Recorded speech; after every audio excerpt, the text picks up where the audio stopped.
Olá, boa tarde. Você acompanha agora notícias do Brasil e do mundo desta quarta-feira.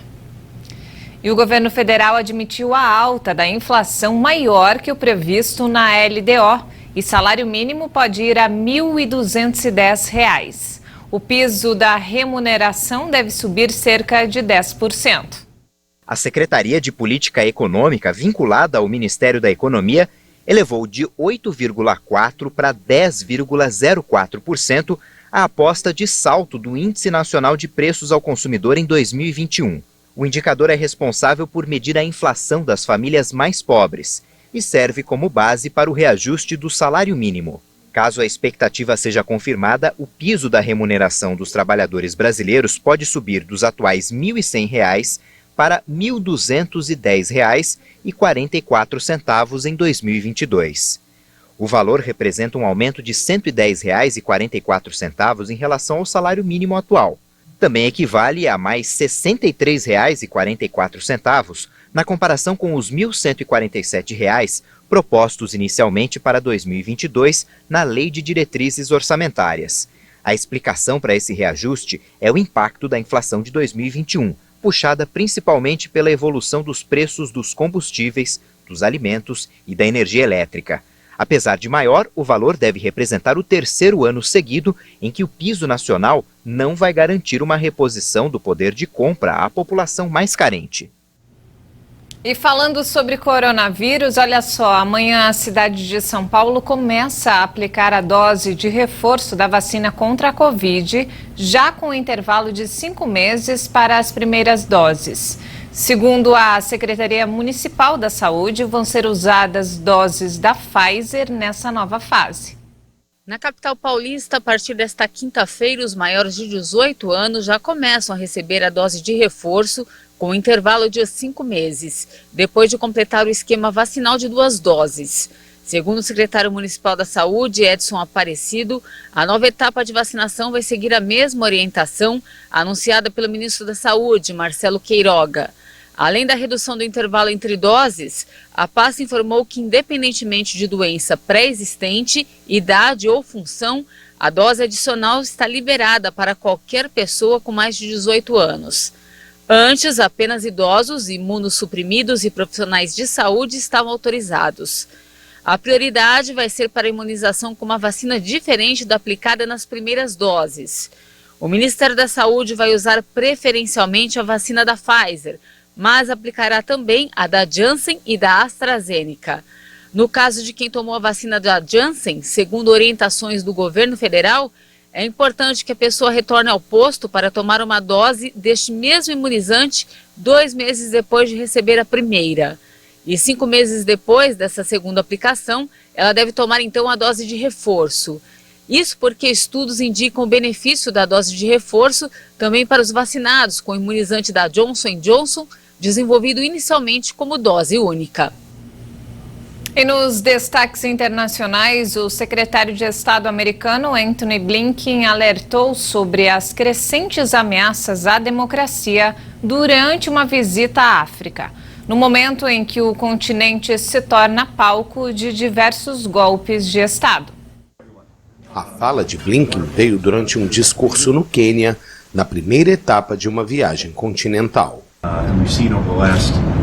Vimos ao longo da última década o que alguns chamam de recessão democrática, de retrocesso da democracia em oposição à adesão de mais países ao clube. A democracia tem sido testada de todas as maneiras e vimos a confiança dos cidadãos na democracia diminuir. Vimos maus atores desempenharem algumas das decisões que existem nas democracias, instituições independentes desafiadas e minadas. Apenas no ano passado, a África foi palco de golpes de Estado no Chad, Mali, Guiné e Sudão. Nessa quarta, Blinken também advertiu contra as ameaças à liberdade de imprensa, assim como contra a corrupção. O secretário de Estado reconheceu que os Estados Unidos não estão isentos de ameaças como essa, em alusão à invasão ao Capitólio em 6 de janeiro deste ano, por parte de simpatizantes de Donald Trump para anular o resultado eleitoral. O Quênia é um dos aliados mais antigos dos Estados Unidos na África e um interlocutor privilegiado do atual governo. O presidente do país, Uhuru Kenyatta, foi o primeiro líder africano a ser convidado à Casa Branca por Biden. As eleições no país são, com frequência, marcadas pela violência e a expectativa para 2022 é alta, já que os quenianos devem eleger um novo líder do executivo. A Rússia foi criticada por ter realizado um teste de um míssil espacial, mas negou ter colocado em risco a tripulação da Estação Espacial Internacional. A Rússia admitiu ter destruído um de seus satélites durante o teste de um míssil espacial, mas o país rejeitou ter posto em perigo a tripulação da Estação Espacial Internacional e criticou a acusação feita pelos Estados Unidos.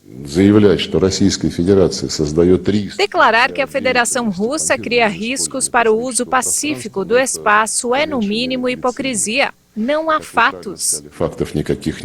Em um comunicado, o Exército informou que o Ministério da Defesa executou com sucesso um teste, o que resultou na destruição de um aparelho espacial que estava em órbita desde 1982. O lançamento deste míssil havia sido antecipado na véspera pelos Estados Unidos, que acusaram Moscou de provocar uma nuvem de destroços ameaçadores para os astronautas da ISS. Segundo Washington, os 7 astronautas a bordo da estação espacial tiveram de se refugiar temporariamente em suas naves para se prepararem para uma eventual saída de emergência. O secretário-geral da Organização do Tratado do Atlântico Norte condenou o ato da Rússia, que classificou de irresponsável. Olha só, a cidade paquistanesa de Lahore foi declarada a cidade mais poluída do mundo por um monitor de qualidade do ar. Já o governo de Nova Delhi decretou o fechamento de escolas e pediu aos moradores que optem pelo teletrabalho.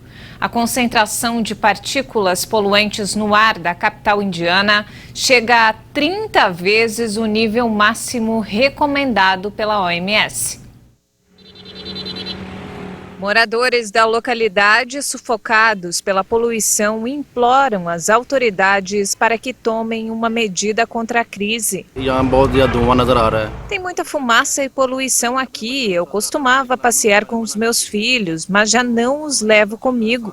As crianças estão enfrentando doenças relacionadas à respiração. Apelamos ao governo, pelo amor de Deus, que encontre uma solução. Existem fábricas e pequenas indústrias operando aqui. Tem que mudá-las para outro lugar ou dar a elas uma tecnologia moderna para que possamos nos livrar dessa poluição. De acordo com uma empresa de tecnologia suíça que realiza o monitoramento, Lahore teve uma classificação de qualidade do ar avaliada em 348, bem acima do nível de risco de 300. Mas esta não é a única cidade a sofrer com a fumaça. A cidade indiana de Nova Delhi decretou o fechamento de escolas e pediu aos moradores que optem pelo teletrabalho. O acesso de caminhões de mercadorias não essenciais à cidade está proibido até 21 de novembro. A cidade de 20 milhões de habitantes é afetada a cada inverno por uma densa camada de névoa tóxica. Um estudo publicado na revista The Lancet em 2020 informou que pelo menos 17.500 pessoas morreram na capital da Índia em 2019 devido à poluição do ar. Outro relatório publicado em 2020 pela organização suíça ICAIR concluiu que 22 das 30 cidades mais contaminadas do mundo ficam na Índia. E não temos mais tempo, essa edição fica por aqui. Mais informações ao longo da nossa programação. Obrigado pela companhia.